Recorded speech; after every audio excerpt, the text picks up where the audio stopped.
So last week I went to the Note 8 event in New York City, but I barely had any time to play with the device. This week I was able to get my hands on a retail unit for a very short period of time, but was able to take a deeper dive into the device. Starting off with the design, and the very first thing that I noticed, which I didn't really get a chance to notice the first time I held the Note 8, was the weight of the device. I'm not sure why, but it definitely felt like the Note 8 weighed a lot more than phones that I've been using all week, including the S8 Plus. So this isn't a bad thing by any means, but something that I noticed right away. Speaking of the S8 Plus, the Note 8 and the S8 Plus obviously share a very similar design, and some might even say that the Note 8 is just a bigger S8 Plus and with a stylus. While I don't entirely disagree with that sentiment, there is a bit more of the design of the Note 8 that meets the eye. Obviously, the phone is taller and wider than the S8 Plus, but there is something about holding the Note 8 over the S8 that just feels right. I'm not sure if it's the added width that makes the phone feel a bit more flat, even though there are tons of curves all around the Note. It's tough to say, but I prefer this form factor over the S8 Plus. While I do love the bezel-less design that the S8 and S8 Plus and even other flagships that are coming out this year, I'm not a fan of how tall the phone's screens have become. It basically eliminates one-hand usability, and I'm not a fan of the fingerprint sensor location, specifically on the S8 Plus, and was hoping that the Note 8 would bring a welcome change, but unfortunately, Samsung put it right back in the same spot on a phone that's even taller than the last. Now, I did get used to it on the S8 Plus, and I'm sure I can do the same with the Note 8, but I'm still not a fan of this location. Finally, the last thing worth mentioning about the design is, of course, the return of the dedicated and non-reroutable Bixby button. Samsung did announce some cool features that Bixby is learning, but I will have to test that out when I get my own official unit in the coming weeks. I was also unable to test out the camera, and more specifically the new dual camera system, and the interesting take that Samsung took on portrait mode, in which you can edit the background blur during the photo and after you have already taken the photo. I will, however, test out all the camera features in a separate video in the weeks to come, so make sure you subscribe so you don't miss that video. What I was able to do was get a deeper look at the software, and of course the S Pen and all of its features. Before we dive into the S Pen, let's talk about the overall performance of the device. This really should come at no surprise, but the Note 8 is going to be a beast of a phone. I've experienced very little lag over time with the S8 Plus, and I expect the Note 8 to perform the same. The increase in RAM from 4 to 6 GB should also help. In terms of software changes, not a whole lot is different from the S8 or the S8 Plus. You still have your People's Edge and Edge lighting features, the ability to change your resolution from FHD Plus to WQHD Plus, customize the navigation bars, color, or button layout, customize your device entirely with Samsung Theme Store, and even take more control of your device under advanced features like double press the power button for your camera app and control the notification shade with fingerprint sensor gestures. So if you're new to Samsung phones and you want the ins and outs of the software, you can go ahead and check out my video outlining the S8 Plus software, which we know is actually very similar. I will leave a link in the description down below.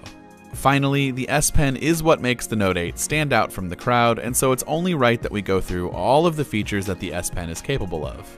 First off, the design of the S Pen has not changed from its brief life of the Note 7 to the Note 8, but it has changed from the Note 5. Thankfully, you can't damage your phone by putting the S Pen in backwards, and the clicky top is still a thing, and there is a button located towards the tip that can bring up your S Pen menu. You can also customize said S Pen menu under the S Pen settings. The first thing you can do with the S Pen is obviously create a note. Jotting down notes, whether it be for work or even personal lists, can be much more efficient than typing sometimes. And of course, you can also write notes and pin them to your lock screen so you never forget an upcoming task. Smart Select lets you take a screen grab of a specific part of the screen, and you can crop your selection in a few different shapes and sizes. There is also an option to turn your selection into a GIF if necessary. Screen Write will take a screenshot of the entire screen and allow you to instantly write and mark up the image. This is probably one of the most useful things for me, as I find that I take screenshots a lot, and then I'd love to highlight or point out certain aspects of the image before sending it off to friends or colleagues. Live Message is a new feature to the Note 8 that allows you to handwrite a message with a certain glow or even a sparkle effect and send it off to your contacts. When they receive the message, it will be displayed as if you were writing it out for them in real time. Apple has an extremely similar feature in their Apple Watch and iMessage app. I don't quite see the point of this, and I rarely used it with Apple's iMessage, and so I'm probably not going to use it here, but for those who want it, it is available.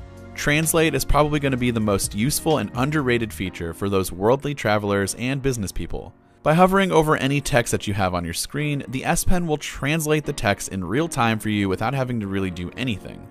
There's even a quick option to listen to the pronunciation of the word. Another cool translate feature is the real-time currency conversion. So for this example, I just googled 500 euros and I want to know what that amount would be in US dollars. If I hover over the 500 euros text, it immediately tells me that it's worth about 590 US dollars. You can do this for any of the Samsung supported languages, and it's super useful for those traveling to other countries. Bixby Vision is there and it's a thing, but I'm not sure if I understand the point of it and or if it even works properly.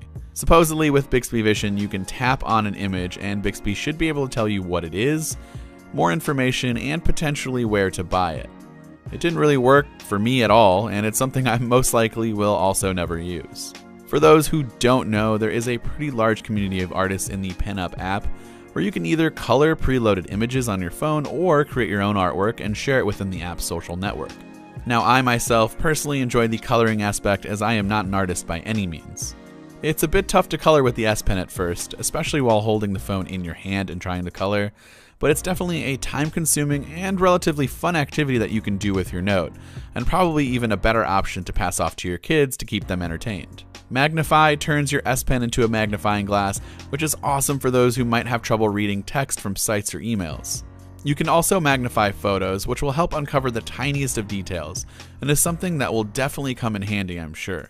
Finally, Glance will give you the ability to switch between your apps or your home screen by hovering over the app's box with your S Pen. So by doing so, the app will maximize to full screen and you can use the app normally. Once you're done, the app will automatically minimize back to the square thumbnail in the bottom right corner. You can do this to glance at information and multitask between apps quickly and more efficiently. There are loads of other things your S Pen can accomplish, but these are new features that were carried over from the Note 7 and some that were implemented into the Note 8. All in all, I'm a fan of what the Note 8 brings, but I can understand those who might not feel that there is a difference between this phone and the S8 Plus. It's certainly not worth an upgrade from the S8 Plus, and I can totally understand if some people are apprehensive to buy it, considering that it's going to cost at minimum $950 off contract. So unless you really need to have that S Pen and dual camera setup, you might want to take a look at an S8 or S8 Plus if you want to buy a Samsung device. So let me know what you guys think of the Note 8 in the comments down below, and also what you might want to see in future videos covering the Note 8. Of course, don't forget to subscribe so you don't miss videos like this one. Thanks for watching, and I will see you guys in the next one.